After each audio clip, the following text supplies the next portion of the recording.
Welcome guys, स्वागत है आपका स्टॉक अनबॉक्सिंग में। एक और रिजल्ट आ चुका है। जी हाँ, फटाफट से हम डिस्कस कर लेते हैं। एलटीआई माइंडट्री, इसका रिजल्ट अभी जस्ट अनाउंस हुआ है। क्या किस तरीके से कंपनी ने क्वार्टर 3 में परफॉर्म किया है उसको हम इस वीडियो में डिस्कस करने वाले हैं। क्या किस तरीके की इसकी चार्ट में पोजीशन थी उसको डिस्कस करेंगे, और साथ के साथ कल क्या किस तरीके का ये मूव दे सकता है उसको भी डिस्कस करेंगे। तो एक बार चार्ट खोल लेते हैं और समझ लेते हैं क्या कंपनी ने आज इसने स्टॉक ने क्या किस तरीके का परफॉर्मेंस किया। अगर इसकी आज की क्लोजिंग देखेंगे तो क्लोजिंग आपको लगभग लगभग 2.5% के आसपास, 2.42% के आसपास तेजी बनती हुई नजर आई। गैप अप खुला था और गैप अप सस्टेन किया और डे हाई के अप्रॉक्स क्लोजिंग किया है। ओके, पर क्या ये सोच के चल रहा था कि इसका रिजल्ट अच्छा आने वाला है? तो फटाफट से हम डिस्कस कर लेते हैं, ठीक है। तो आपको दिख रहा होगा एलटीआई माइंडट्री का पीडीएफ आपको दिख रहा है। फटाफट से डिस्कस कर लेते हैं क्या किस तरीके से इस क्वार्टर में इन्होंने इनकम और प्रॉफिट क्या किस तरीके से जनरेट किया। तो फटाफट से समझ लेते हैं। इनकम की बात करते हैं, फटाफट से इनकम देख लेते हैं। तो देखिए, इनकम जो इन्होंने रेवेन्यू फ्रॉम ऑपरेशंस रिवेन्यूज देख लेते हैं तो 96,609 के आसपास इन्होंने रेवेन्यू जनरेट किया है, जो पिछले क्वार्टर के कंपैरिजन में बढ़ा हुआ है 94,329। और अगर आप ईयर ऑफ ईयर बेसिस पर देखेंगे तो 90,166, यानी लगभग लगभग आप ईयरली बेसिस पर देखेंगे तो 2.4% के आसपास तेजी देखने को मिली है। काफ़ी अच्छा परफॉर्म किया है। ओके, ये तो क्वार्टर ऑफ क्वार्टर बेसिस पे थोड़ा कम है, पर ईयरली बेसिस पे ठीक है। मतलब एक तेजी देखने को मिली है आपको रेवेन्यू में। ओके, चलिए एक्सपेंसेस की बात करते हैं तो एक्सपेंसेस भी यहाँ पर आपको तेजी में नजर आएंगे। बिल्कुल, अगर आप ईयरली बेसिस पर देखेंगे तो आपको 10% से ज़्यादा की तेजी नजर आएगी। काफ़ी ज़्यादा तेजी देखने को मिली है, 10% से ज़्यादा तेजी देखने को मिली है।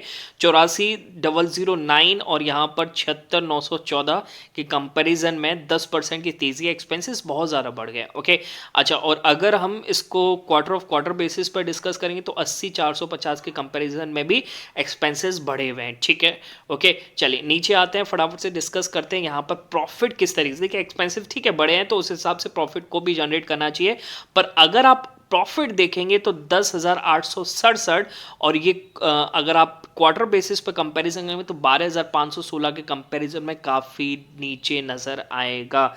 ओके, तो अगर यहाँ पर हम देखें तो इसने लगभग लगभग अपने प्रॉफिट में डिक्लाइन किया और 13.2% के आसपास का डिक्लाइन है। ओके, तो अच्छा नहीं दिख रहा है। ओके, और अगर आप ईयरली बेसिस पर भी देखेंगे तो यहाँ पर भी आपको डिक्लाइन देखने को मिलेगा।